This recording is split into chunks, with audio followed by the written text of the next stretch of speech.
Hi guys, good afternoon. So இதயம் serial review பார்த்தரலாம். அதுக்கு முன்னாடி நம்ம சேனலை சப்ஸ்கிரைப் பண்ண மறந்துடாதீங்க. லைக் பண்ணுங்கள், ஷேர் பண்ணுங்கள், கமெண்ட்ஸ் பண்ணுங்கள். ஸோ இன்றைக்கி இதயம் சீரியல் எப்படி இருந்துச்சு கைஸ்? எனக்கு தெரிஞ்ச கைஸ், ஆதிக்கு வந்து உண்மையெல்லாம் தெரிஞ்சிருக்குமோன்னு ஒரு டவுட்டு ஏற்கனவே இருக்குதுங்க. சரிங்களா? அவனுக்கு வந்து அந்த ஹாஸ்பிட்டல்லே வந்து எல்லாமே தெரிஞ்சிருச்சுன்னு நினைக்கிறேன். சும்மா நடிக்கிற மாதிரி தான் தெரியுது.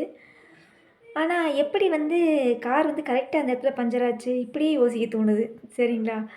ஸோ என்னன்னு தெரியல, எனக்கு ஒன்றும் குழப்பமாக தான் இருக்குது. ஆனால் என்னை பொறுத்தளவு இதயம் சீரியல் இன்றைக்கி எபிசோடு ரொம்ப சூப்பராக இருந்தது. ஸோ நம்ம மித்ராவும் சுதாகரும் அவங்க வாயாலேயே எல்லா உண்மையுமே சொன்ன மாதிரி இருந்தது. அதாவது வந்து என்ன ஆச்சு அப்படின்னா, நான் அந்த பாரதி மாதமாக இருக்கையில் அப்புறம் சிலிண்டரை வெடிக்க வச்சு செஞ்சுருப்பாங்க இல்லையா, அது நம்ம பவானி அக்கா தான் பண்ணியிருக்குது. பவானி அக்கா சொல்லி மித்ரா அக்கா பண்ணியிருக்கிறாங்க. அதுக்கப்புறம் வந்து சாரதாம்மா செத்ததுலேருந்து ஆதியோட நினைவலைகளை அழித்து ஆதியை இப்போ வரைக்கும் ஏமாற்றி கல்யாணம் பண்ணி சொத்தெல்லாம் ரவட்டணும் அப்படின்னு நினச்சிட்டு இருக்கிற குரூப் தான் நம்ம சுதாகர் மித்ரா. நான் கூட நினச்சேன் கைஸ், ஐயோ இப்படி லவ் பண்ணுறாளே மித்ரா அப்படின்ற மாதிரி. மித்ரா பற்றி நம்ம நினச்சிட்டு இருந்த எண்ணமெல்லாம் வந்து அவளும் வந்து ஆதியை வந்து உண்மையாக தான் லவ் பண்ணுறா அப்படின்னு சொல்லி நம்ம பேசிகிட்டு இருந்தோம். ஆனால் அது வந்து எல்லாமே வந்து டோட்டலாக ஜீரோன்ற மாதிரி ஆகிப்போச்சு. ஸோ எல்லாமே வந்து சொத்துக்காக அப்படின்ற மாதிரி தான் ஆகிப்போச்சு. ஸோ இதுக்கப்புறம் என்ன நடக்குது, எப்படியோ ஒரு வழியாக அவனோட கம்பெனி, அதாவது அவங்க அப்பா உருவாக்கின கம்பெனியை காப்பாற்றிட்டாரு. அப்புறம் அங்கே பேசின டயலாக் எல்லாமே மாசாக இருந்தது, செம்ம மாசாக இருந்தது. அதுக்கப்புறம் வேற என்ன, பாரதியோட ஆக்டிங்கும் நல்லா இருந்துச்சு. இன்றைக்கி பார்க்குறதுக்கு நல்லா இருந்தது.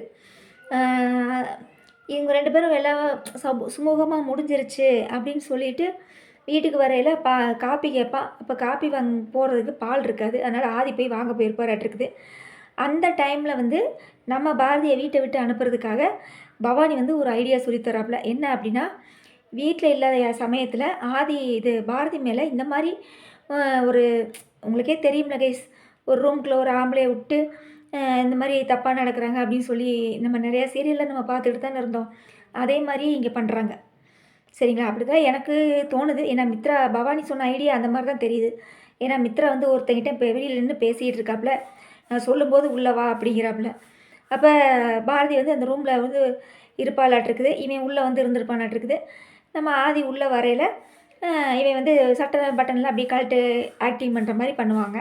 ஸோ தப்பான ஒரு இதை க்ரியேட் பண்ணுற மாதிரி தான் பண்ணுவாங்களாட்டிருக்குது. அதுதான் எனக்கு தோணுது. நீங்கள் ஏதாவது உங்கள் இதில் நீங்கள் எதாவது நினச்சிருப்பீங்க இல்லையா, அதை வந்து நீங்கள் எனக்கு கமெண்ட்ஸில் சொல்லுங்கள். சரிங்களா? ஸோ மொத்தத்தில் இதயம் சீரியல் இன்றைக்கி சூப்பராக இருந்தது. அதுக்கப்புறம் நம்ம கச்சாரை போட்டு பிடிச்சிட்டாங்க.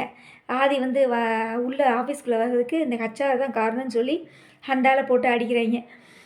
ஸோ அதுக்கப்புறம் வந்து மித்ராவும் சுதாகரும் கொஞ்சம் தெளிஞ்சிட்டாங்க.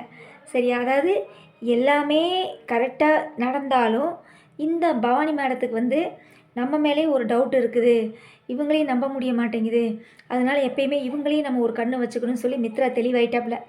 சரிங்களா? இனி பவானிக்கு ஆப்பு தான். சரியா? நீ பவானிக்கு ஆப்பு தான். உண்மையான வில்லியே வந்து மித்ரா தான் கைஸ். சரிங்களா? இனி பவானியே வந்து எதாவது செய்ய சொன்னாலும் பவானியை வந்து பிளாக்மெயில் பண்ணுவாளா இருக்குது இந்த மித்ரா. அந்த மாதிரி தான் இருக்குது. ஸோ நாடகம் வந்து இப்போ தான் சூடு பிடிக்க ஆரம்பிச்சிருக்கு. வேறு லெவல். இனி ஆதியோட உண்மையான குணத்தை வந்து நம்ம கூடிய சீக்கிரம் பார்க்க போகிறோன்னு நினைக்கிறேன். ஏன்னா எப்படியும் நீ பாரதியை வெளியே அனுப்பும்போது ஆதி கண்டிப்பாக கோவப்படுவார் இல்லையா? அப்போ தன்னை போல் ஆட்டோமேட்டிக்காக வெளியே வரப்போகுதுன்னு நினைக்கிறேன். அவன் என் பொண்டாட்டி, அவன் மேலே தப்பு சொல்ல நீ யார் அப்படின்னு சொல்லுவான்னு நான் நினைக்கிறேன். நீங்கள் என்ன நினைக்கிறீங்கன்னு கமெண்ட்ஸில் சொல்லுங்கள். ஸோ மற்ற சீரியல், கார்த்திகை தீபம் ஒரு வழியாக ரோஹிணி வந்து காப்பாற்றியாச்சு. ஓகே, சூப்பர், வேறு லெவலு. அதுக்கப்புறம் வாரிசு சீரியல் வேறு லெவலு. அது குறையே சொல்ல முடியாது. அண்ணாமலை குடும்பத்தில் நம்ம ஜனகாம்பல் வந்து வெண்ணிலாவை காப்பாற்றின அந்த இது வந்து சூப்பராக இருந்துச்சு பார்க்குறதுக்கு. வேறு லெவலாக இருந்தது. அப்படியே சிங்க கர்ஜிக்கிற மாதிரி இருந்துச்சு. சூப்பராக இருந்துச்சு. ஓகே கேஸ், வேறு என்ன, கண்டிப்பாக உங்களோட நிறை குறைகளை கமெண்ட்ஸில் சொல்லுங்கள். நீங்கள் என்ன இந்த மாதிரி இன்றைக்கி நடந்த எபிசோடை பற்றி நீங்கள் என்ன நினைக்கிறீங்க அப்படிங்கிறத கண்டிப்பாக எனக்கு கமெண்ட்ஸில் சொல்லுங்கள். ஓகேங்களா? ஸோ நம்ம ரெகுலராக இந்த டயத்துலேயும் நம்ம ரிவ்யூ பார்த்துக்கலாம் கைஸ். சரிங்களா? மண்டேலேருந்து நம்ம ஈவினிங்லாம் போட போகிறதில்ல. நம்ம எப்பயும் போகிற டயத்துலேயே நம்ம பார்த்துக்கலாம். சரிங்களா? அதுக்கப்புறம் ஆதி இந்த கம்பெனிக்கு நான் தான் பாஸு, இந்த ஆதியை யாரும் அழிக்க முடியாது. ஏன்னா நான் ஆதி அப்படின்னு சொல்கிற டயலாக்லாம் வேறு லெவலாக இருந்தது. மாஸாக இருந்தது. சூப்பராக இருந்தது. அப்புறம் நம்ம கூமுட்டையோட நடிப்பு வேறு லெவலு. அவள் எனக்கு தெரிஞ்சு கைஸ், நீங்கள் எனக்கு தெரிஞ்சு இது என்னோட திங்கிங் தான். ஆதிக்கு வந்து கண்டிப்பாக எல்லா உண்மையும் தெரிஞ்சிருக்குது கைஸ். எல்லா உண்மையும் தெரிஞ்சிருக்கு. ஆனால் அவன் நடிக்கிறாப்புல. சரிங்களா? நடிக்கிறாப்புல. ஆனால் நடித்தாலுமே ஒவ்வொரு இடங்கள்ல வந்து அந்த கார் பிரேக் டவுன் எப்படி கரெக்டாக அந்த இடத்துல வந்து பிரேக் டவுன் ஆகும்? அது ஒரு யோசிக்கப்பட வேண்டிய விஷயமா இருக்குது. இல்லை இவனுக்கு ஞாபகம் வந்துருச்சா? இல்லை வந்த மாதிரி நடிக்கிறானா? இல்லை வராத மாதிரி நடிக்கிறானா? ஒன்றுமே புரியல. சரிங்களா? சரி எங்கிட்டோ நாடகம் முடிஞ்சா சரி. ஓகேவா? ஓகே கேஸ் வேறு என்ன? நாளைக்கு நம்ம ரிவ்யூவில் பார்க்கலாங்களா? ஓகே. பாய்.